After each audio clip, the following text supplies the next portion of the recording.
Conversation. We're tuned in, and I'm checking in with my brother Michael Imhotep, host of the African History Network show. You can find that on YouTube and on social media. But I wanted to have a conversation that Brother Michael, once again, he brought this to my attention, and I'm glad my brother did, where he talked about Japanese Americans and how they are making it clear that because they receive some form of reparations, Black Americans should too. Let me bring my brother back into the frame around this. And Brother Michael, this is very, very interesting. When I read the piece that I saw, I was like, well, it makes sense. And it will take, I think this will take the conversation to the next level. Let me just share with y'all, with our crew, what folks are saying. Here's it is from AP. This is what's happening now, folks. Take a look at this. From California to Washington, D.C., activists are joining revived reparation movements and pushing for formal government and compensation for the lasting harm of slavery's legacy on subsequent generations, from access to housing and education to voting rights and employment.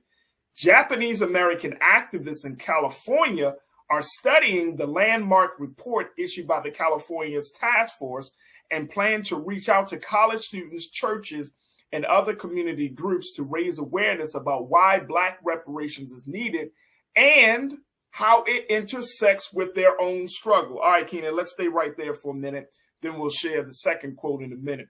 But I want to go to you, Brother Michael, on this. This is very interesting because I remember, Brother Michael, when that conversation, and make sure you're not on mute, big bro. I remember, yes. There we go. When there was a conversation about the violence that was happening, that spate of violence that was happening against Japanese Americans in certain cities like New York City and other parts of the country. Black people, I remember having this conversation on this platform where Black people were like, oh, so the government can address the violence against Japanese. And we're talking about, supporting the Japanese community, but then we're not talking about what's been going on for Black people, which is understandable. But there were a lot of people feeling some type of resentment against Japanese folks for getting any type of government assistance or getting some type of policy to speak to their harm. Now, this is an interesting situation because you got Japanese Americans who are saying, look, we received reparations for what was done from our people from Pearl Harbor, from Nagasaki and Hiroshima, and all of that America has done. We stand in solidarity. How do you reconcile these 2 points, Brother Michael? Well, number one, people have to really understand the history prior to 1988. The first hate crimes act ever signed into law in the history of this country was signed into law in 1968 by President Lyndon Baines Johnson. It was part of the Fair Housing Act, and it was a result of the modern day civil rights movement, and it was largely for African Americans.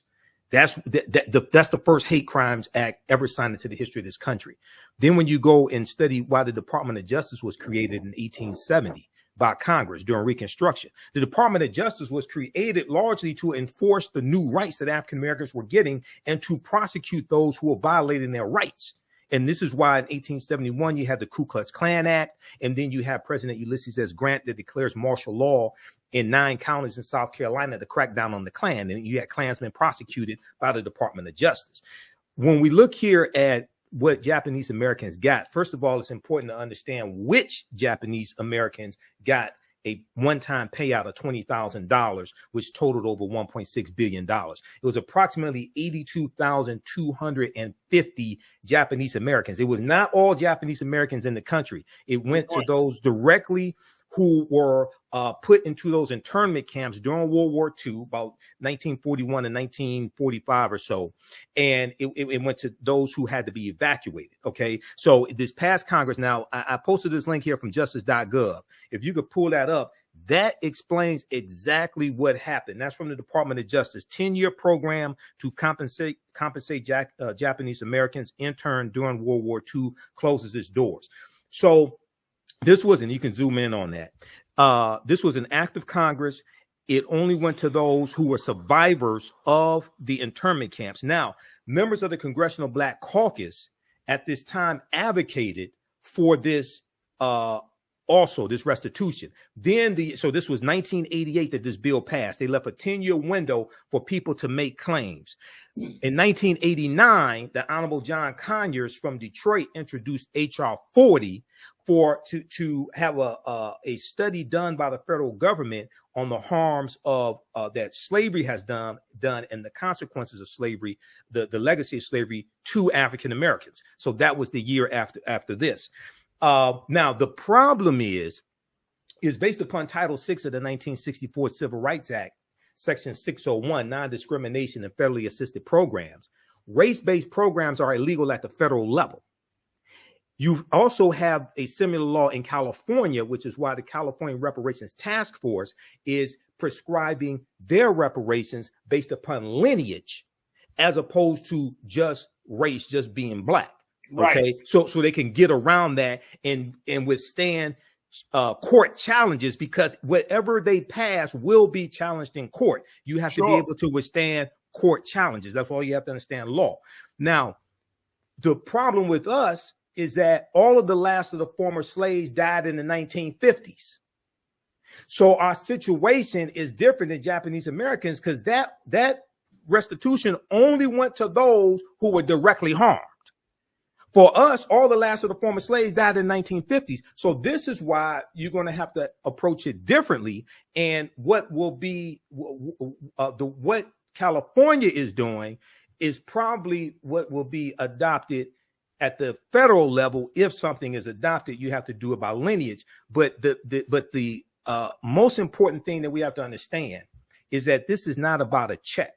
This is about comprehensive reparations. And if you read the 500-page study that the California Reparations Task Force released in June of 2022, and I'm posting here in the chat the article from the Washington Post that breaks this down, and it has the link to the 500 study, because I've gone through it and read part of it.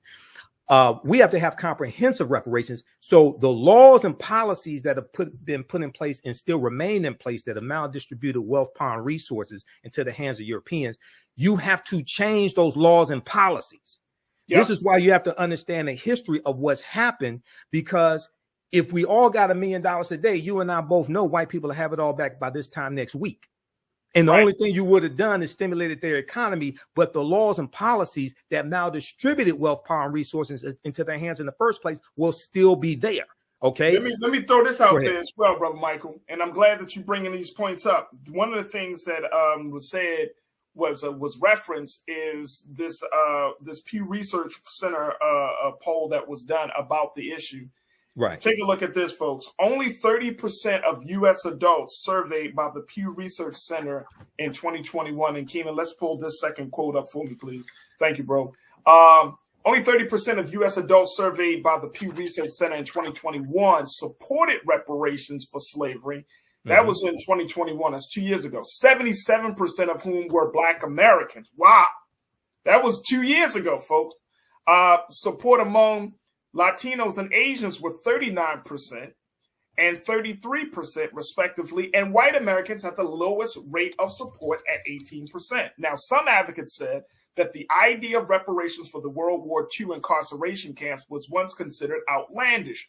But many, take this look, I want y'all to listen to this, y'all. Right. Many young third-generation Japanese Americans were inspired to mobilize from civil rights and ethnic pride movements, including the Black Panther Party and the Brown Berets, who promoted Chicano rights. Look, folks, look at this.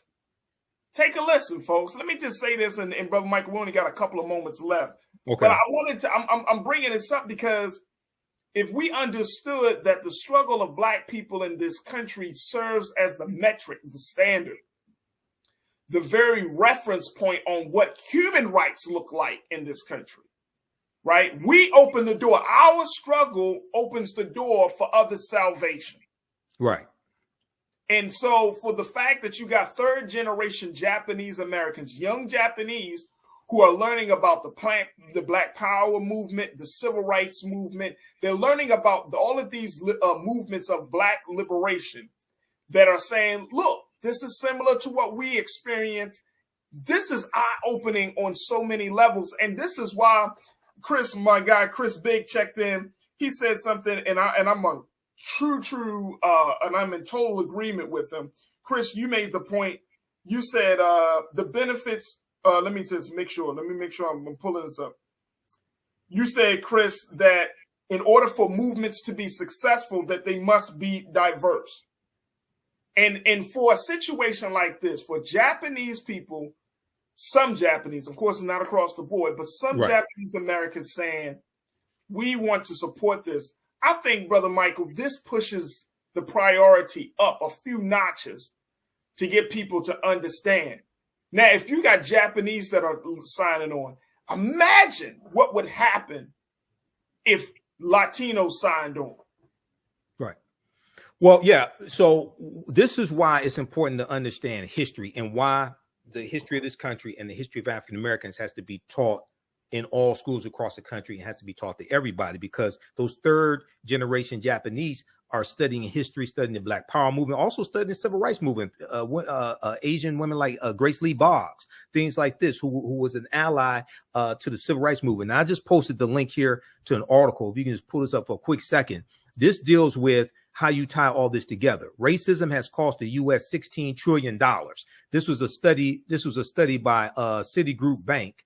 And it laid out three critical areas. And it said they looked at just from a 20-year period of time, from the year 2000 to like 2019. And they said the U.S. economy had lost $16 trillion because of racism. And they said black workers have lost $113 billion in potential wages over the past 2 decades because they could not get a college degree. The housing market lost $218 billion in sales because Black applicants could not get home loans, and about $13 trillion in business revenue never flowed into the U.S. economy because African-American entrepreneurs could not get access to bank loans. It goes on to say that the U.S. could have $5 trillion in gross domestic product over the next 5 years if those gaps and others were closed today, the study indicated. So that deals with changing laws and policies. But what this study documents, and there are other studies like it, it shows how racism negatively impacts everybody in this country. It's lost opportunity for everybody, even though we get the brunt of it. So it requires a re-education process and really teaching this history. That's why Juneteenth becoming a federal holiday could be very powerful if we know how to use it, because it allows us to force into the national conversation a history that Republicans are passing laws and state legislators to keep that history from being taught in the schools. So it requires a total re-education process and show how all this is hurting everybody, and policies that are good for African Americans are good for America in general. Come on, there it is right there. Look, we're going to end it right there. Hey, Brother Michael, I'm so happy that you brought this topic. I'm serious, brother. I didn't see this, so I'm glad that you were like, hey, Farajii, we need to talk about this. I monitor about 35 different news sources on a daily basis. Hey, bro, and I'm always consuming. But this is great. This is great, man. And I think it's going to push the movement. I think it's going to push the conversation further along. I think it's going to, and it's a huge. This uproots white supremacy on so many levels, Brother Michael. You know it, and I know it. You're starting to see Japanese. You got, of course, Black folks. If we start to see more groups of people standing behind Black folks and saying, yeah, their struggle is our struggle. Brother. Exactly. Like, it's the sky's the limit. Look, we got a couple of seconds left. Talk to us about the work you're doing. Okay, visit our website, theafricanhistorynetwork.com. We had 2 new 12-week online courses that just started up this past weekend, the weekend before. Ancient Kemet, the Moors, and the Ma'af for understanding the transatlantic slave trade, where they didn't teach you in school, on Saturday, 2 p.m. to 4 p.m. Eastern Standard Time. And then on Sunday, Black resistance movements, Haitian Revolution, the U.S. Civil War, the Civil Rights Movement, and Black Power Movement, 1800 to 1968. So register for both of those classes. We do the sessions live. All the sessions are archived and recorded. You can go back and watch it anytime. Even after the course is over with, you'll still have full access. You can watch it. And this information is PG-13. You can use this with your children as well. Register at our website, theafricanhistorynetwork.com. There it is, Brother Michael Imhotep. You can see him on Mondays here on The Culture. You can also check him out on Roland Martin Unfiltered. Yeah, on Fridays. And so we're so happy he's able to spend some of his time and most importantly, his brilliance with us. Thank you, Brother Michael. Oh, thank you, brother. Thank you, Farajii. Peace. Peace, brother. We want to make use of this 3 minutes before the break. Lady Grace, you're up. Thank you. And I have a statement and a question for your guest there. First of all, I truly thank you for your call of service, the knowledge that spills out of your mouth on a regular basis. Oh, thank you. You're doing, this is my version of excellence for the majority of our people. Oh, thanks. Really. Thank you. And I don't use excellence too much either, because everybody's excellence is a little different. Did you actually apply for the fictitious task force at the city council about the reparations? Did you apply for that? That's one question. Did I apply to be on the task force? Yes. No, I didn't apply. Some people ask me to be on the task force. My hands are full with what I'm doing, and I can't. I don't have the time. I can't do it. Well, they should have reached out to you. You should have been appointed and paid, literally. But I'm going to say this on a national level. If something like this comes about, would you be willing to sit on a panel and help draft this whole changing thing? Well, he has a national platform because you're on Roland Martin. I'm on Roland Martin's show on Fridays. Yeah, I'm a panelist. Yes. So here's the deal, my sister. And this came up on Farajii Muhammad's show yesterday on the Black Star on Roland's network. And I talked about this last Friday on Roland's show. I'm all for repairing the damage of 246 years of slavery and decades of Jim Crow segregation and redlining and things like this and systemic racism. I'm all for that. Now, my concept as a historian and someone who's also a political commentator, also understands politics and law. First of all, reparations, the root concept means repairing the damage of a harm that was done. Okay? To repair means to restore you, to make you whole again. All right. So before we start talking about how to repair the damage, we first have to analyze who African people were and what African people had before the damage was done. Wow. Just trying to give a check. That's heavy. And trying to equate a check to the fact that we didn't get paid, our ancestors didn't get paid for 246 years. That's not reparations. Okay. Wow. You said a mouthful. Yes. We'll be back with our last segment. All right. So this article is from February 24th, 2023. Years after they won that. So let me back up here. It talks about how it talks about a woman named Mia Iwataki. And it says when Mia Iwataki and other Americans fought in the 1980s for the U.S. government to apologize to the families it imprisoned during World War II, Black politicians and civil rights leaders were integral to the movement. They were integral in helping them get an apology and get some type of restitution. 35 years after they won that apology, and survivors of prison camps received $20,000 each. This did not go to all Japanese Americans in the U.S. at that time. It only went to those who were survivors of the internment camps or those who had to evacuate. All right. Now, those advocates are now demanding atonement for Black Americans whose ancestors were enslaved. From California to Washington, D.C., activists are joining revived reparations movements and pushing for formal government compensation for the lasting harm of slavery's legacy on subsequent generations, from access to housing and education to voting rights and employment. Now, advocating for reparations is the right thing to do, said Maya Iwataki, a resident of South Pasadena, California, who is in her 70s. She cited cross-cultural solidarity. That has built up over decades. Now, African-American lawmakers, such as the late California Congressman Mervyn Dymally, Dymally, and Ron Dellums played critical roles in winning the Civil Liberties Act of 1988, the Civil Liberties Act of 1988, which formalized the government's apology and redress payments. Okay. And this passed Congress and was signed into law by President Ronald Reagan. Now, last Sunday, which would have been Sunday, February 19th, marked the 81st anniversary of President Franklin Delano Roosevelt signing an executive order that allowed the U.S. government to force an estimated 125,000 people, 2/3 of them U.S. citizens, from their homes and businesses, and incarcerate them in desolate barbed wire camps throughout the West.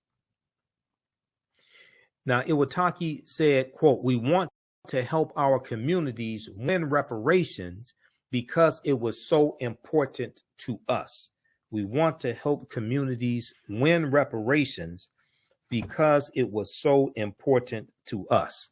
Now, after stalling for decades at the federal level, after stalling for decades at the federal level, reparations for slavery has received new interest amid a national reckoning over the 2020 police killing of George Floyd. Amid nationwide protests in the year 2020, Governor Gavin Newsom of California signed legislation that established a first-in-the-nation task force to address the topic of reparations. In California, is reparations not just for slavery, but for decades of Jim Crow segregation, for housing discrimination, things like this, because California really does not have a history of slavery. When California came into the Union in 1850, it came in as a free state. Now, they've identified about 1,500 people that were in like a semi-slavery state, okay, when California comes into the Union. But California does not have a real history of slavery, but they do have a real history of racism, housing discrimination, redlining, sundown towns, things of this nature, where you had to, if you were African American, you had to be out of town before nightfall, or you could be arrested, you can be attacked, etc. Okay, so they do have a history of that. Now, other cities, counties have since followed. In Boston, St. Louis, and San Francisco, when an advisory committee issued a draft recommendation in 2022 proposing a lump sum payment of $5 million apiece for eligible individuals. That's not going to happen. That's fantasy right there. That's not going to happen. In December 2022, the National Nikkei Reparations Coalition, alongside more than 70 other Japanese American and Asian American organizations, submitted a letter calling on the Biden administration to establish a presidential commission for reparations. Now, Japanese American activists in California are studying the landmark report issued by the California's Reparations Task Force. We talked about the report here on the show numerous times. It's a 500-page report that was released June of 2022. And I'm going to pull up an article here dealing with that report as well. We'll go to that here in just a second.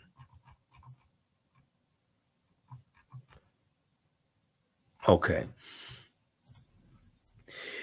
So Japanese American activists in California are studying the landmark report issued by California's task force and plan to reach out to college students, churches, and other community groups to raise awareness about why African Americans reparations for African Americans is needed, and how it intersects with their own struggle of Japanese Americans.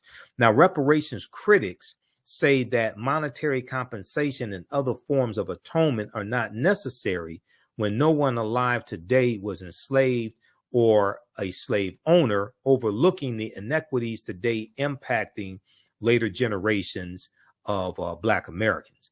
Now, and what happened was, after that the bill passed in 1988, we know that Representative John Conyers from Detroit introduced HR 40. Okay, that was in 1989, the year after he introduced HR 40. Okay, now President Ronald Reagan signed the Civil Liberties Act of 1988, providing living survivors with a formal apology and $20,000 each for the, quote, grave injustice, end quote, done to them.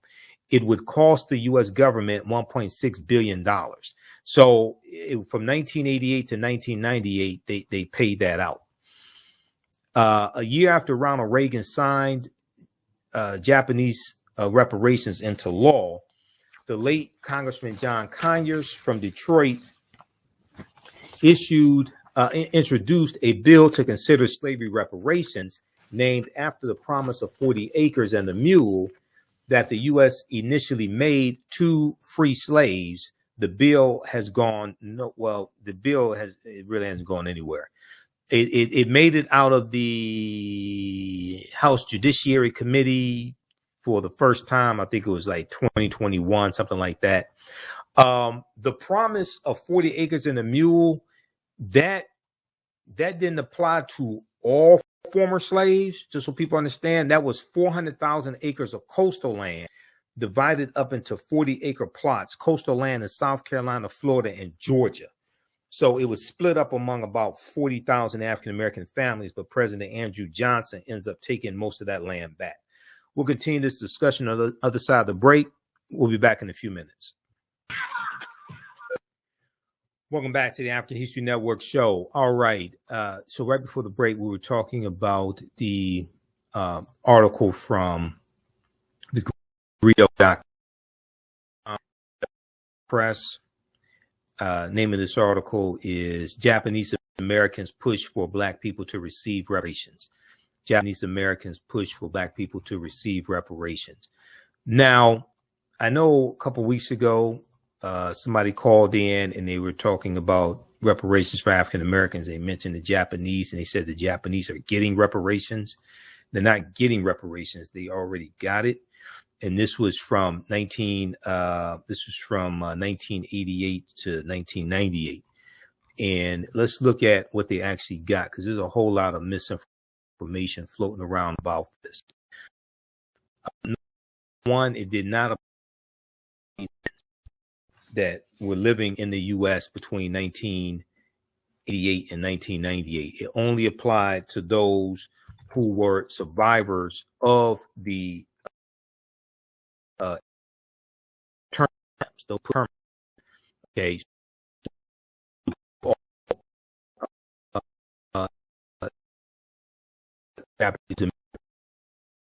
Or anything like that. And it was a one-time payment of $20,000, and it went to approximately 82,250 Japanese Americans. Okay, so it's entirely different than what a lot of people are advocating for African Americans when it comes to reparations, because they want it for all African Americans. This was very specific. And I'm trying to, let me pull this up here. Hold on. This is hard. This is from the U.S. Justice Department.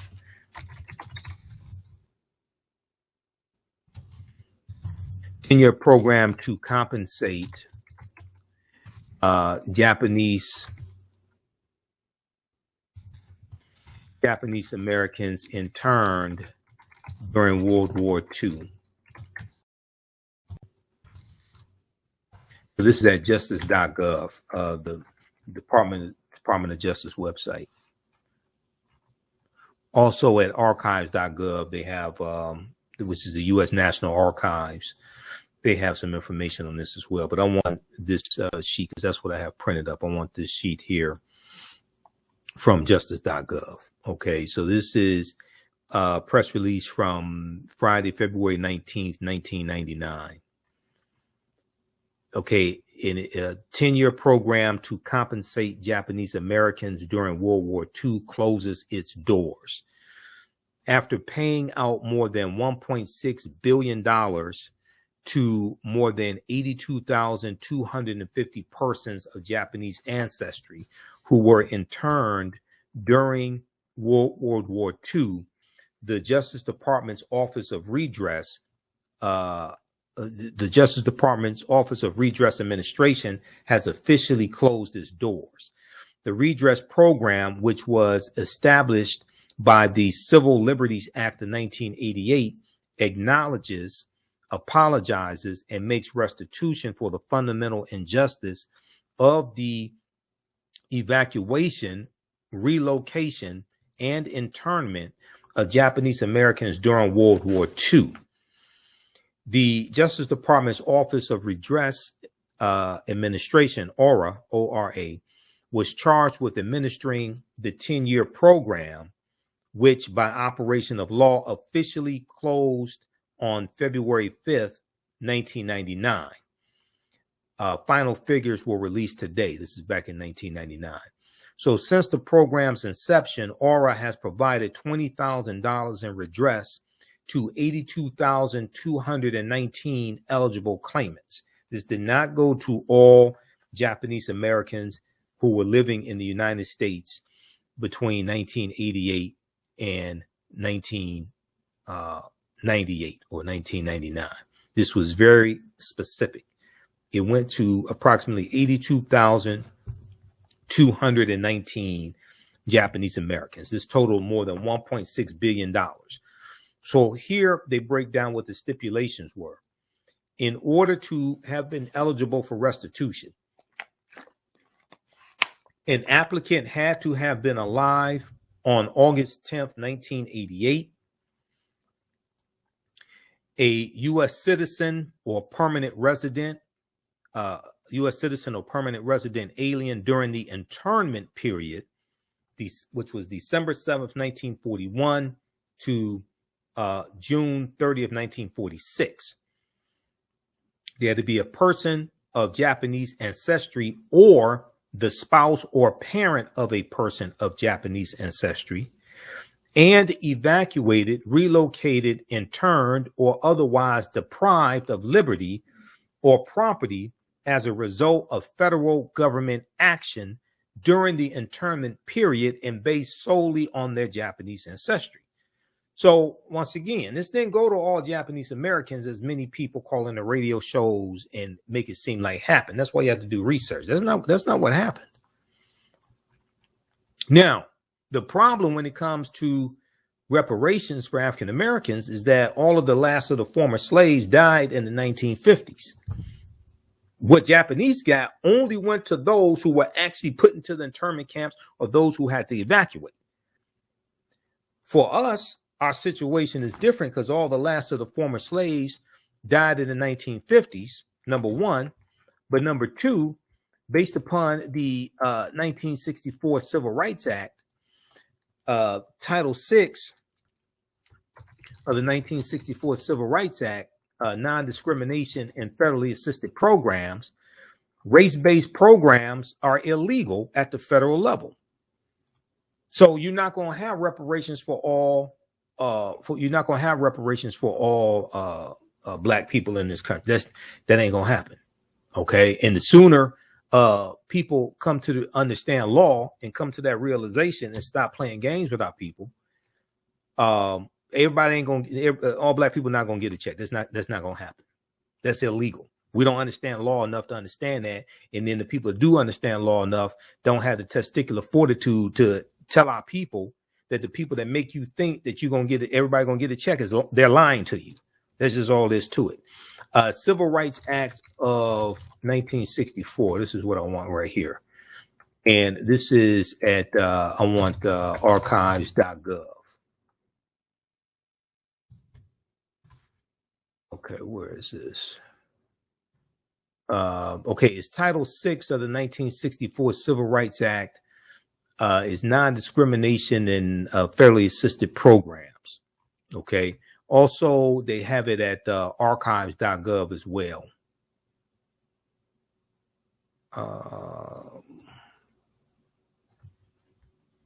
Let me try. We'll have to pull this up when we go to break. So I want to make sure people see this. Okay. So, as I've talked about before, one of the things that has to happen is that we have to understand history, law, economics, and politics. And the other thing is that we have to laws and policies that were put into place that maldistributed wealth, power, and resources. Okay, that maldistributed wealth, power, and resources.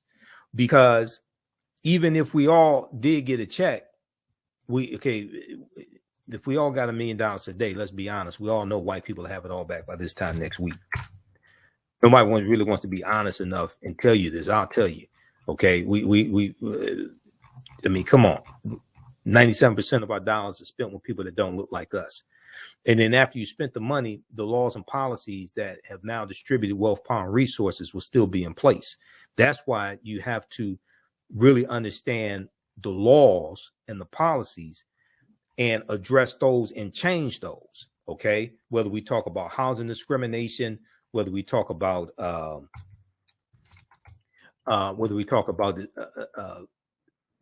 discrimination when it comes to jobs, maldistribution of wealth, etc. You have to change those policies that were actually put in place that maldistributed wealth, power, and resources in the first place. This is why we have to have comprehensive reparations. We have to have comprehensive reparations. So this is from archives.gov, 1964 Civil Rights Act. Okay, 1964 Civil Rights Act. And this deals with Title VI of the 1964 Civil Rights Act, non-discrimination in federally assisted programs. Section 601. It says no person in the United States shall, on the ground of race, color, or national origin, be excluded from participation in, be denied the benefits of, or be subjected to discrimination under any program or activity receiving federal financial assistance.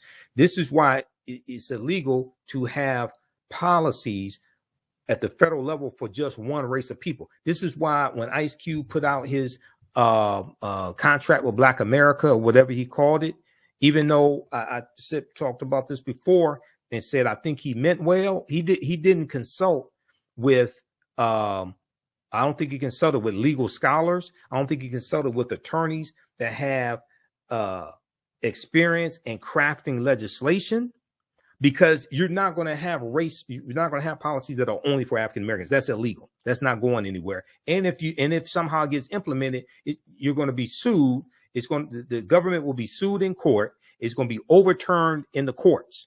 Okay.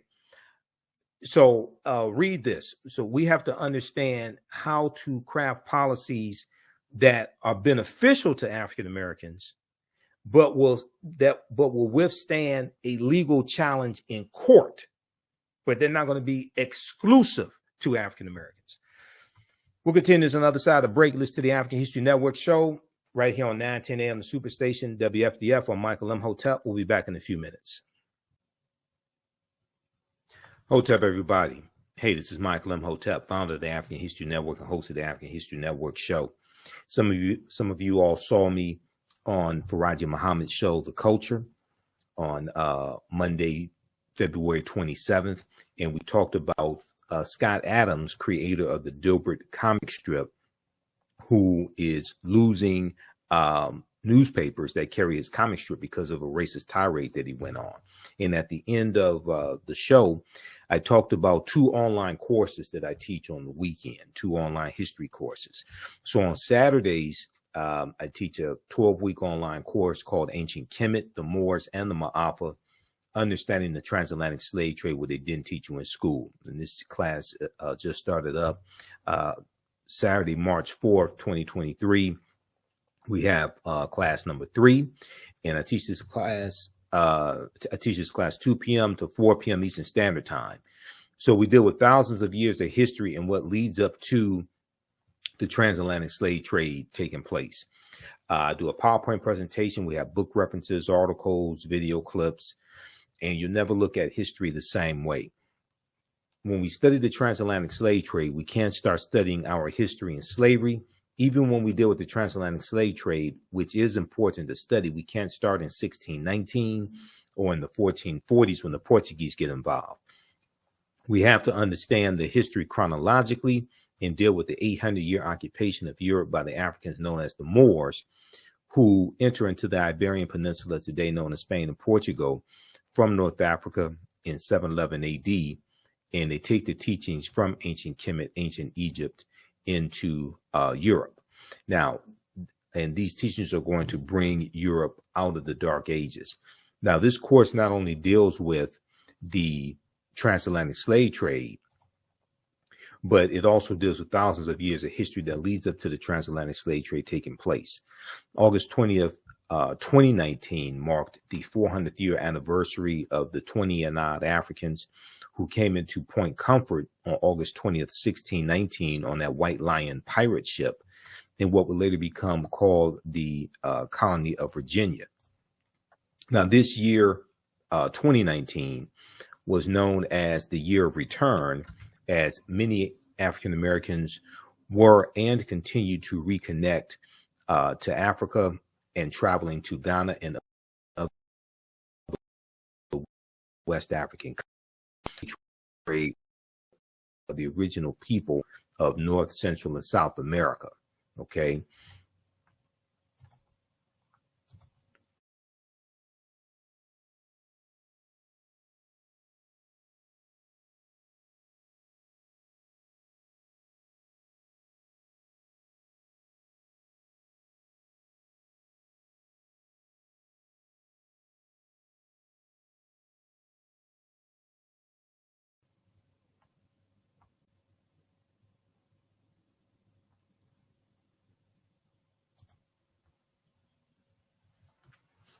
So this year was known as the year of return, 2019, as many African Americans were and continue to reconnect to Africa and traveling to Ghana and other West African countries.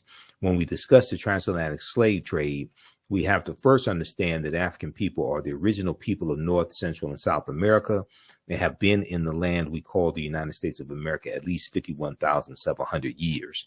And one of the sources that we use in the class is Dr. David Imhotep's book, The First Americans Were Africans, Documented Evidence. Now, you don't have to buy any of these books to follow along in class, but we use them for reference. So there's about 70, 80 articles that we reference as well. Visit our website, theafricanhistorynetwork.com, theafricanhistorynetwork.com.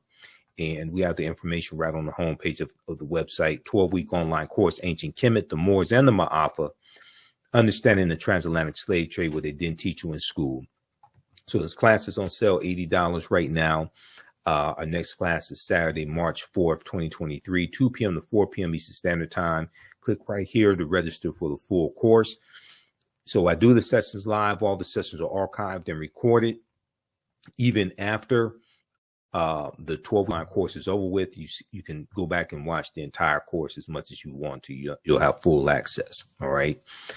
And then we also have a bundle pack where you get both classes that I teach on sale for $120. That's a $300 value. There will be 5 of my lectures that will be in the video library when you log into your account, and you'll be able to watch 5 of my lectures as a free bonus as well.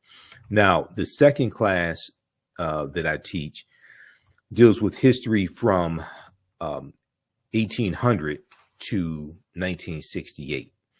And this is Black resistance movements from the Haitian Revolution to the Civil War Civil Rights Movement and Black Power Movement, 1800 to 1968. So I teach this class on Sundays, 2 p.m. to 4 p.m. Eastern Standard Time.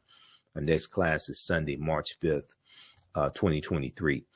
And with this course here, we study in depth this 168, 170 year period of history. Okay, this is a 12-week online course as well. Same structure as the first class.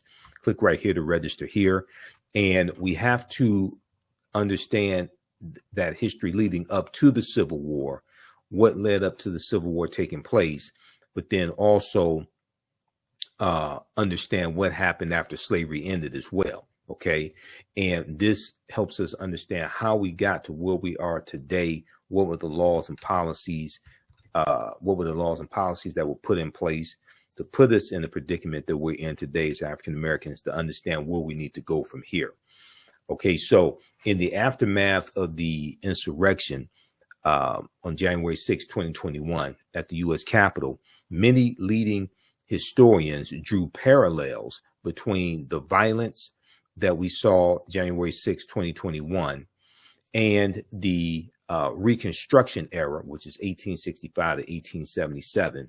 And this is the period after the Civil War ended in 1865. This was a period of political revolution directly following the American Civil War.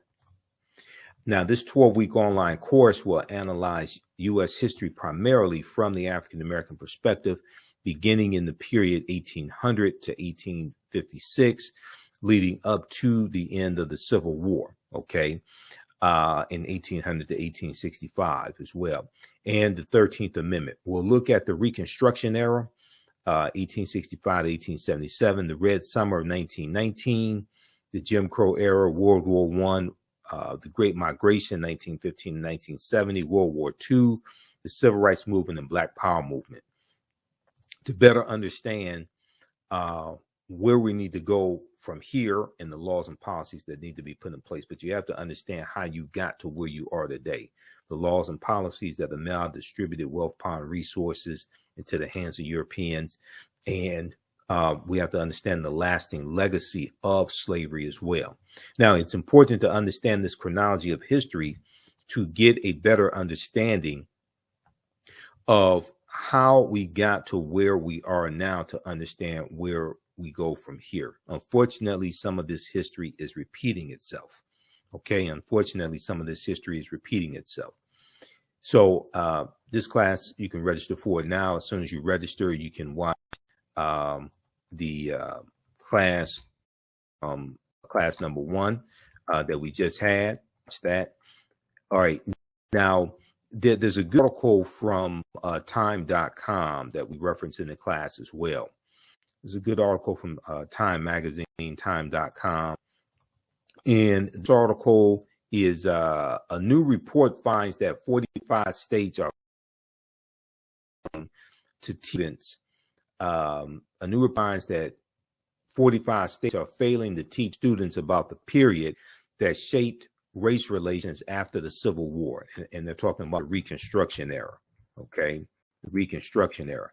And if we look briefly here at this article, it says scholars say studying the aftermath of the Civil War help context many of the most seminal events in the U.S. in recent years, from the brutal murder of George Floyd by police to the voter suppression laws enacted after Black voters played a big role in helping Joe Biden and Kamala Harris be elected president and vice president in 2020. But despite the timeliness of the era in today's climate, many students in American schools will not get a full education on Reconstruction until they go to college. Okay, many students in American school will not get a full education on Reconstruction until they go to college. Now the problem is most of them are not going to go to college, or a good portion of them are not going to go to college. All right, so that's why the content of this course is so important. And your understanding of politics is directly related to your understanding of history. And politics is the legal distribution of scarce wealth, power, resources, and the writing of laws, statutes, ordinances, amendments, and treaties, their adoption, interpretation, and enforcement. So coming out of this course, you'll have a much better understanding of how we got to where we are today, the laws and policies put in place, the laws and policies that need to be put in place to take us to where we need to go. Okay, so this is understanding where we go from here. All right, so visit our website, theafricanhistorynetwork.com, theafricanhistorynetwork.com. We have the information around the homepage of the website. Black resistance movements from the Haitian Revolution, the Civil War, the Civil Rights Movement, the Black Power Movement. So we start in 1800. We look at the Louisiana Purchase of 1803 and the Haitian Revolution as well, 1791 to 1803, because those two events are related.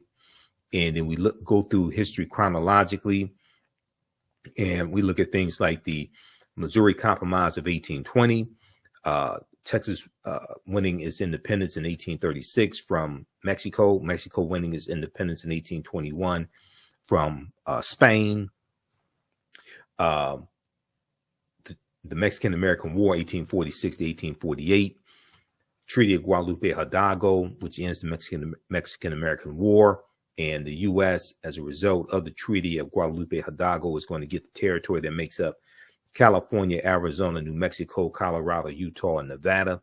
They're going to get all that from Mexico. Mexico loses about a third of their territory.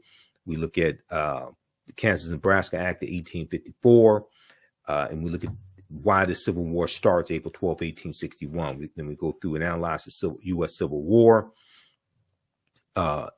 Emancipation Proclamation, January 1st, 1863, which did not free the enslaved Africans. Ratification of the 13th Amendment, December 6, 1865. Reconstruction era, 1865-1877. Compromise of 1877, which ends Reconstruction, and Rutherford B. Hayes becomes president. And the Republicans make a backroom deal with the Democrats that if they let Rutherford B. Hayes become president, he'll remove the remaining Union troops out of the South from Florida and South Carolina, etc. And then you have the Jim Crow era, where the white supremacists are taking back control of all levels of government in the southern states. You have, so we studied the Jim Crow era, Plessy versus Ferguson, 1896, U.S. Supreme Court case, Mississippi State Convention of 1890, where they rewrite the state constitution and impose poll taxes and literacy tests in a state that had a majority African-American population, and the majority of the voters were African-American as well. So you go through this period where you see these southern states, these former Confederate states, rewriting their state constitutions. South Carolina, 1895, Mississippi, 1890, poll taxes being imposed in Florida in 1889. So we go through the Jim Crow era, Great Migration, 1915, 1970, 6 million African Americans migrating from the South up north and out west. World War I, 1914, 1918, World War II, 1939, 1945, Civil Rights Movement and Black Power Movement.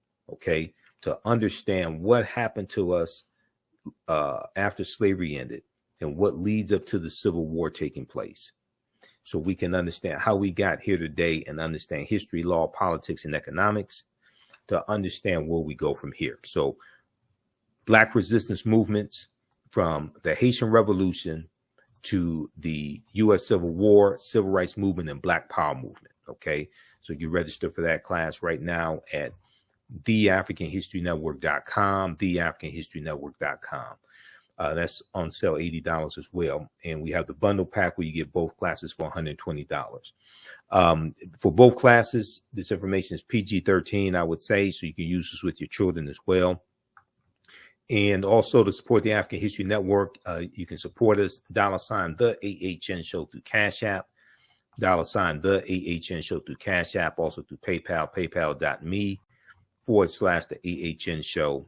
And we have it right on the homepage of our website as well. This helps us to keep doing the research, stay on the air, keep broadcasting, finance the African History Network show, pay some of the bills, etc. Okay, so we have a PayPal and Cash App information there also.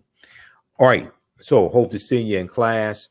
Visit our website, theafricanhistorynetwork.com, theafricanhistorynetwork.com. Remember, right now, also for returning students, those who have paid for one of my online courses in the past, you get a 50% discount. Returning students, you get a 50% discount on our bundle pack. So email me at ahnshow@theafricanhistorynetwork.com, ahnshow@theafricanhistorynetwork.com. All right, and we'll get you taken care of. Right now, it's correct wrong behavior is not over till we win Wakanda forever. We'll talk to you next time.